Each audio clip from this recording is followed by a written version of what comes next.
Marrakech. Rien que le nom, ça fait rêver, non? On pense tout de suite au souk, au palais, au désert. Mais qu'est-ce qui rend cette ville si spéciale? Eh bien, c'est ce qu'on va voir ensemble. On va essayer de décortiquer un peu l'âme de la ville rouge pour comprendre ce qui la rend si fascinante. Voilà, c'est exactement ça. Le mot est lâché, envoûtante.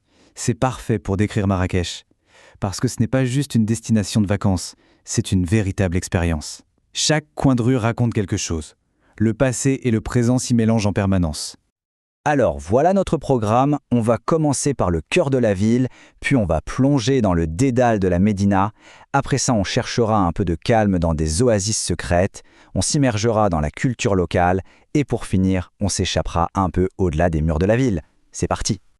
Bon, le cœur de Marrakech, qu'est-ce que c'est au fond? C'est cet endroit un peu fou où, dans la même journée, on peut passer d'une contemplation hyper calme devant une œuvre d'art à l'adrénaline pure d'une négociation dans un souk. C'est ce grand écart permanent qui est incroyable et qui plaît tant.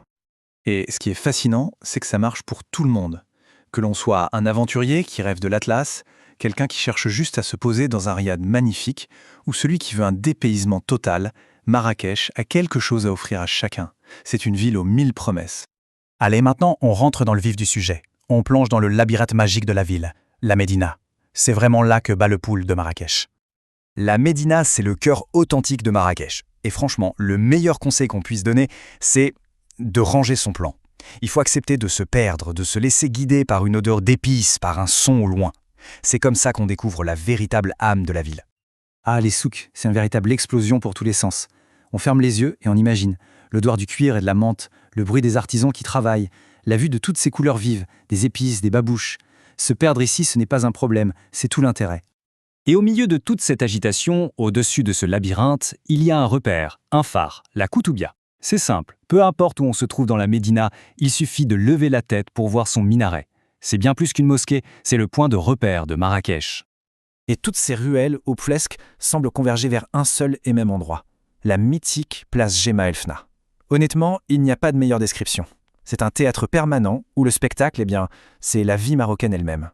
C'est incroyable de voir la transformation de cette place. La journée, l'ambiance est assez posée. On y croise des musiciens, des conteurs, les fameux charmeurs de serpents. Mais quand la nuit tombe, la place change complètement de visage. Elle s'embrase, devient un immense restaurant à ciel ouvert. La fumée des grillades, le bruit de la foule, l'énergie devient absolument électrique. Bon, après toute cette agitation, cette immersion sensorielle, la question se pose, où est-ce qu'on peut bien souffler un peu? Comment trouver un peu de calme dans toute cette effervescence? Eh bien, la réponse n'est jamais très loin. Allez, on change radicalement de décor. Loin de l'agitation, Marrakech cache des havres de paix incroyables. On va maintenant entrer dans ces oasis de tranquillité, des jardins et des palais où le temps semble s'arrêter. Pour les jardins, il y a deux ambiances, deux écoles. D'un côté, le fameux jardin Majorelle. C'est une explosion de couleurs, une œuvre d'art, avec son bleu intense, mondialement connu. De l'autre, les jardins de la Ménara, un lieu immense, historique, beaucoup plus sobre et paisible, avec son grand bassin qui reflète les montagnes de l'Atlas. L'un est un plaisir pour les yeux, l'autre est une invitation à la méditation.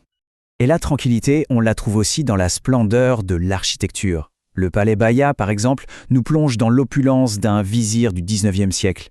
Les tombeaux saadiens, c'est comme un secret d'histoire qui a été gardé pendant des siècles. Et la Médersa Ben Youssef, la finesse des détails est juste à couper le souffle. Chaque lieu est un voyage dans le temps. D'accord, voir de beaux endroits, c'est une chose. Mais pour vraiment sentir l'âme de Marrakech, il faut vivre ses traditions. C'est là que l'expérience devient inoubliable. Alors là, on touche à quelque chose de fondamental, le hammam. Ce n'est pas juste un spa, c'est un véritable rituel de purification. On entre dans la chaleur, on se laisse aller pendant le gommage et le massage, et à la fin, on a l'impression d'avoir une nouvelle peau et un esprit totalement apaisé. On ressort de là comme neuf.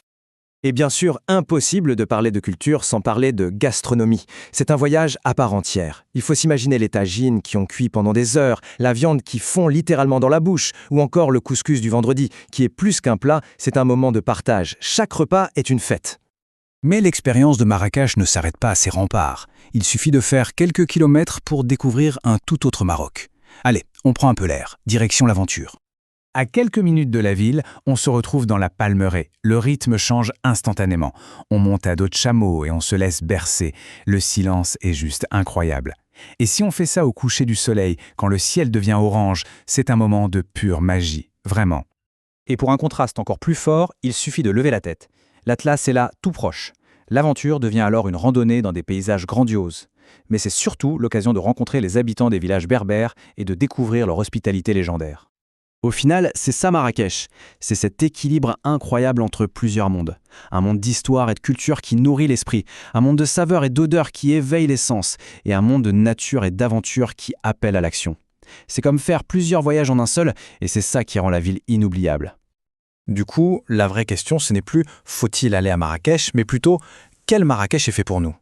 Est-ce le côté historique des palais, le côté sensoriel des souks ou le côté aventure de l'Atlas? La ville a tellement de facettes, il ne reste plus qu'à choisir celle qui nous parle le plus.